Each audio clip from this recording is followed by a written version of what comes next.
L'ANSES évalue les risques liés à l'exposition aux champs électromagnétiques depuis de nombreuses années, et tout particulièrement à la téléphonie mobile. Lorsque la 5G a été déployée, lorsqu'elle a commencé à être déployée, le gouvernement, notamment les ministères en charge de la santé, de l'écologie, mais également des finances, ont chargé l'ANSES d'évaluer les risques éventuels pour la santé liés au déploiement de la 5G. Alors ce qu'il y a de nouveau avec la 5G finalement par rapport aux technologies que l'on connaît bien, de la téléphonie mobile, de la 2G à la 4G, sont notamment des nouvelles fréquences, mais aussi potentiellement des nouvelles modalités d'exposition. Alors c'est pour ça que l'agence a été chargée, avec l'ANFR, d'établir une sorte de programme commun d'examen, notamment des conditions d'exposition de la population à la 5G et des effets sanitaires qui pourraient éventuellement en découler.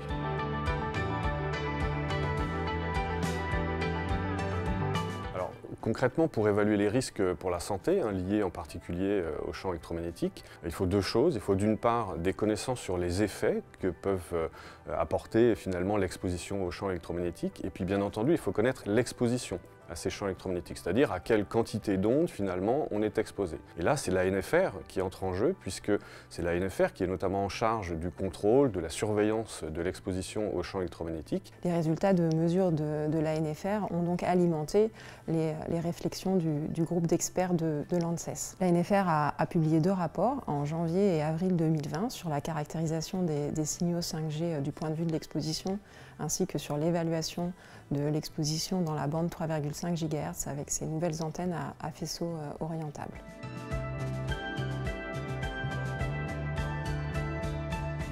La 5G, pour l'instant, elle est majoritairement déployée dans la bande de fréquence qui est déjà utilisée par des technologies mobiles actuelles, de la 2G à la 4G. C'est ce qu'on appelle la bande de 700 MHz à 2,1 GHz. Et dans cette bande, on va trouver finalement des infrastructures pour la 5G qui seront pratiquement les mêmes que pour les autres technologies. Et donc, notamment, d'après ce que nous dit l'ANFR, des niveaux d'exposition qui vont être tout à fait comparables. Ça, c'est un élément important qui ressort donc, des évaluations faites à la fois par l'ANFR et par l'ANSES. La 5G, elle se développe également dans une autre bande de fréquence qui est nouvelle, en l'occurrence la bande autour de 3,5 GHz.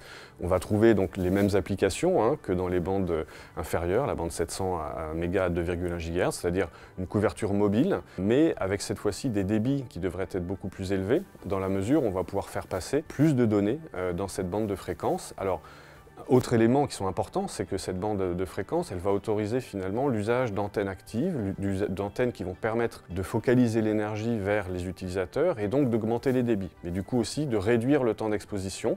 Et donc là, nous avons travaillé également avec l'ANFR pour essayer de comprendre quels pourraient être les niveaux d'exposition à terme liés à l'utilisation de cette bande de fréquence. Et là, les simulations de l'ANFR montrent que finalement, les niveaux d'exposition ne devraient pas sensiblement augmenter par rapport à ce qu'on observe aujourd'hui.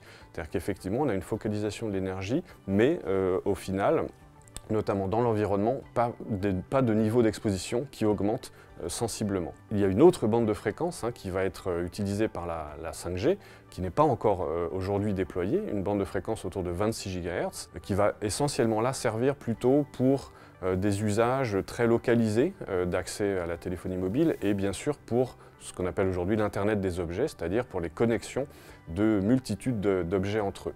Et alors là également, nous avons essayé de comprendre quelle pourrait être l'exposition à ces champs électromagnétiques dans cette bande de fréquence et a priori, d'après les simulations et notamment les tests théoriques que l'on a pu réaliser, on ne s'attend pas à des niveaux d'exposition très élevés.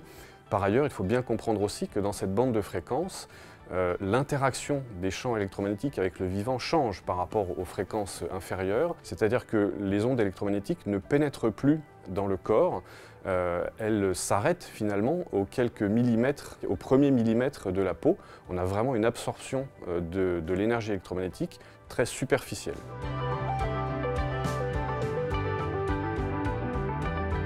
L'ANFR va continuer de surveiller le niveau d'exposition globale de l'exposition du public, notamment avec le déploiement commercial de la 5G qui a débuté depuis quelques mois, avec différents moyens. Tout d'abord, une campagne de 4800 mesures dédiées à l'évolution de l'exposition liée à la 5G, avec des mesures avant et après déploiement de sites 5G. Nous allons également suivre cette évolution à l'aide de capteurs autonomes qui enregistrent les niveaux d'exposition au fil du temps sur un certain nombre de sites. Enfin, nous allons également surveiller l'exposition liée au mobile 5G, avec un renforcement des contrôles de surveillance du marché. En 2021, ce seront 140 téléphones qui seront contrôlés par l'ANFR et bien évidemment les téléphones 5G seront une cible particulière.